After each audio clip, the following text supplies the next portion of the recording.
In today's video, I'm gonna be talking about how you can get your digital footage to look like film footage. When I was only 17, I took a can of gasoline and poured it out in between all this pain and suffering. There is a nostalgic, pleasing feeling that film photography and video gives us. It's warm, it's grainy, it's real, it's not too over-processed, it's beautiful. So there's two small tips that I want to talk about today. We're going to deep dive into the software, but first I want to start with the first tip, and that is use some vintage glass.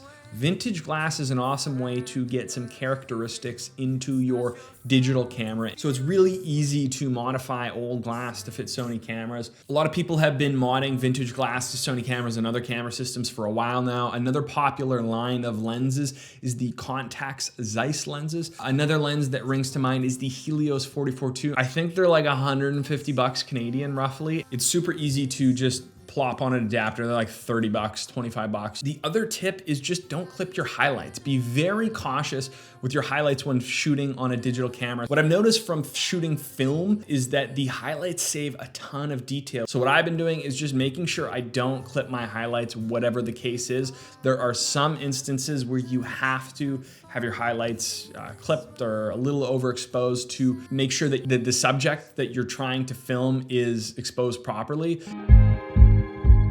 Let's take a look at the software. So what you do in Premiere here, it's gonna be the same if you use DaVinci or Final Cut, so do not worry about that. I'm not 100% sure if they have a Final Cut version, but you find the effect in your effects thing and then you slap it on. I slap it on an adjustment layer. You can put it on the clip, whatever you like to do. In DaVinci, it would be a node. So it actually has a Rec. 709 conversion LUT. It works really well. I almost found it to be better than the neutral phantom LUT in some instances. As just a Rec. 709 conversion platform, this is worth the money for $100. I'm so impressed by how good the conversion was, and that really, like, it wasn't something that I was looking for in this. What Dehancer is doing is emulating different things that film would emulate. The two big things that it does really well are film and grain, and then I would say the halation and the bloom are really cool too. I really like the way that this Kodak Portra 400 looks. A lot of cool different film stocks that you could play with. If you're just looking to get filmic looks on your footage, this is worth it too. So the film grain is where I'm gonna play around with it a little bit. So I just added negative, which gives it a really strong film grain to your image. You're gonna lose a lot of that grain when it's compressed to different platforms such as Instagram and YouTube, so you might wanna use negative. If I'm going for that very grainy, filmy look, I don't think it's a bad look, and you could adjust the amount. So I could go like 20 and then you have a little bit less, but I found that I really like the positive grain. Now, the nice thing about the grain in Dehancer is that it's actually reconstructing the image with grain. So it's probably why it freaking makes your computer want to explode.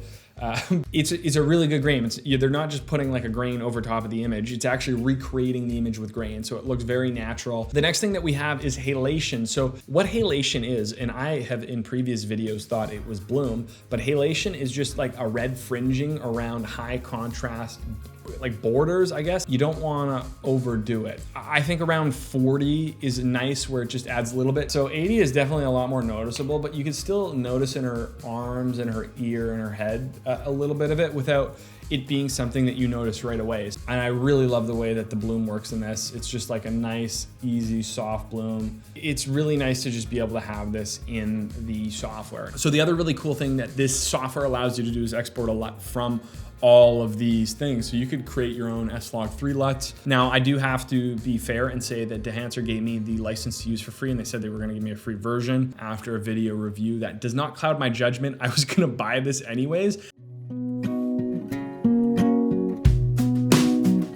Sitting by the fireside, really feeling that I like every little time that I get a chance to close my eyes.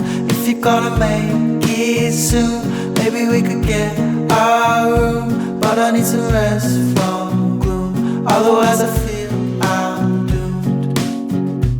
You be looking over like you really know me.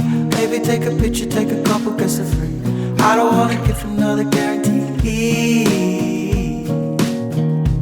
Look me in the eyes right now, run away with me, or to a place that you thought you never really see.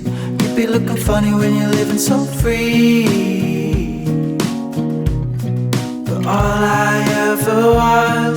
afraid to take the plunge. I heard too many things, I prayed that they were wrong, but I'm still happy now. Just think of what could be if I was still around. The schedules were